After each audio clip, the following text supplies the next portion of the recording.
but there's still guys that, for whatever reason, they don't make it over here. They maybe ONE FC gives them a bigger contract. Maybe they feel like they can shine over there more.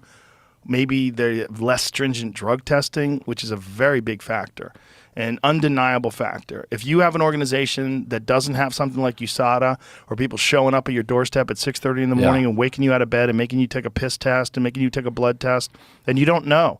If you're just doing a drug test after the weigh-in, that's just an intelligence test.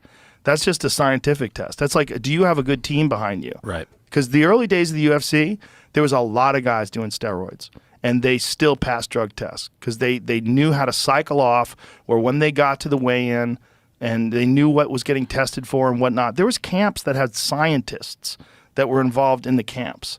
And I know this for a fact. There was camps that had doctors who knew exactly what you could take and what you couldn't take, and how much to take and when to take it. Why wouldn't and when to get it? Why wouldn't you? Because the rub was that everybody was doing it. And then USADA came along, and you saw physiques melt. You saw dudes who were just fucking. I mean, I would take, if I thought I wasn't going to get caught, I would take steroids in 2 seconds. Especially if everybody else was taking it. Yeah. Especially. I mean, that's one thing I've never, whether it's baseball, anything. If you told me I could take a steroid and become the best at what I do, I do it in 2 seconds.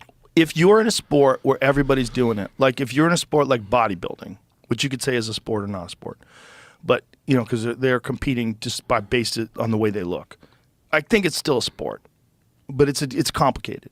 If you have a sport like bodybuilding and everyone's doing steroids and you say, I'm not going to do steroids, well, guess what? You're not going to win. Right. You're not going to win. You're not going to be in it. You can't be Dorian Yates. You can't be Ronnie Coleman. You can't be those guys unless you're taking steroids. That's just the sport. And that's like where a lot of sports are right now. There's certain sports like grappling. Gordon Ryan, who's the greatest grappler of all time, openly admits to taking performance-enhancing drugs. Openly talks about it because everybody's doing it. And he's just honest. He's just like, yeah, I take them. Everybody's taking them. They're not illegal in our sport. And if you look at him, he looks like a guy who takes performance-enhancing drugs. He looks like a fucking Greek god. But you can't look at him. That's Gordon Ryan. I mean, not only is he the greatest. He looks like Zeus. He's the greatest of all time, and he's only 27 years old. What is he spray paint his beard? No, he died. He bleached blonde his hair. Or he looks like Zeus. He looks like he could be with the lightning bolt. But look at the fucking build on that guy. And on top of that, he's the most dedicated, the most intelligent, the most technical, and he's trained by the best guy. I mean, he's the baddest motherfucker that's ever grappled. What sport is that? Jiu-jitsu. Oh. He's the greatest no-gi jiu-jitsu competitor that's ever lived, for sure. Everybody admits it. Everybody's scared of him. He dominates everybody. He's won like 50-plus matches in a row, now, which why is would unheard a guy like that not go UFC? Because of the drug testing? No, because he could go to ONE FC. He could go to one of these organizations that doesn't test like that. But I think because he's not a striker and because he's dominant in jiu-jitsu and he thinks that he could be like a Tony Hawk of jiu-jitsu, like a guy who he rises past he like passes the sport itself, and he becomes like an icon for what that sport is and becomes pop. And he's making millions of dollars without fighting in MMA, without getting the brain damage, and dominating in his art and what he's dedicated to.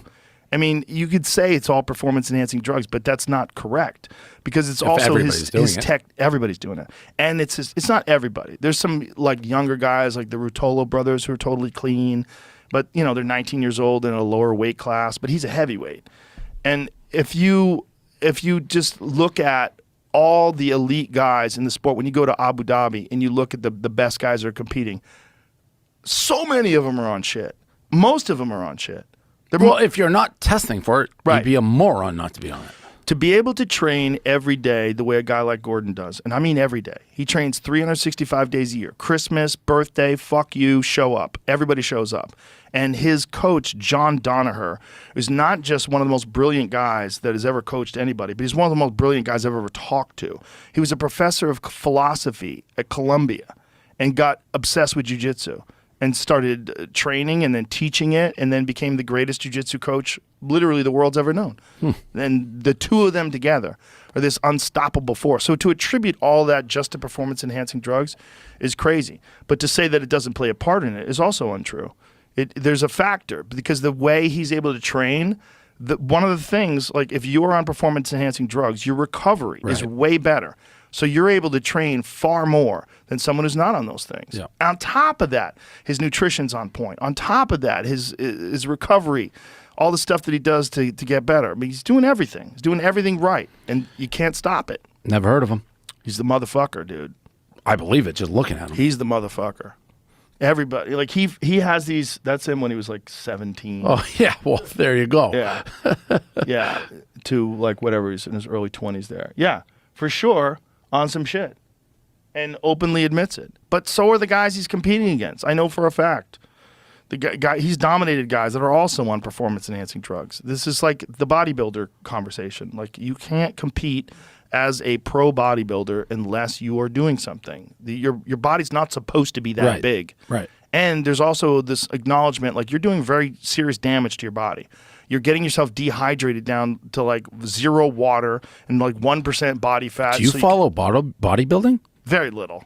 Very little. I mean, just peripherally. Yeah, yeah. But I follow it enough to like look at their physiques and go, Jesus fucking Well, Christ. I mean, the bodybuilder physiques they're like cartoons. And they keep getting bigger. Like, who won the Mr. Universe this year? These guys are fucking preposterously huge. They're cartoonish. They're so enormous. Like, you can't even imagine a human being. You can't attain those levels of physique naturally. Right. Even if you are, like Ronnie Coleman didn't even start taking steroids till he was 30 because he had superior genetics.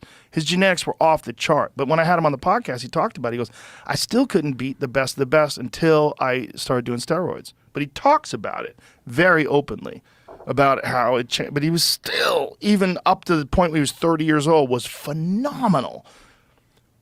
That's the guy. Yeah, I mean, that's like, This is even that's 5 years ago. way so. too much. What the fuck, man? Who is that guy? Hadi Kupin? Hadi Kupan. Now, does this guy look himself in the mirror and think he looks good? That's what he wants to look like. Maybe it's Chupan. Chupan. But I mean, that's what he wants to look like. God He damn. wants to be a bodybuilder. I mean, does he look good? Yeah. No, he doesn't. He does as a bodybuilder. Yeah, as a That's why he bodybuilder. wins. As You a just don't bodybuilder. think he looks good as like a regular human. Correct. But Like, is a girl looking at that being like, oh, he's Some attractive? girls. No way. yeah, for sure there's freaks. Gym freaks who want to get stuffed by a giant warrior. That's not a warrior. But that's what it looks like. That's not honestly, cartoon, but I that's what it didn't looks even know that was a cartoon. like. That's what it looks Look at that. That's what he looks like. Jesus Christ. Look at the fucking thighs on that Insane. guy. But that's that sport. Yeah, right.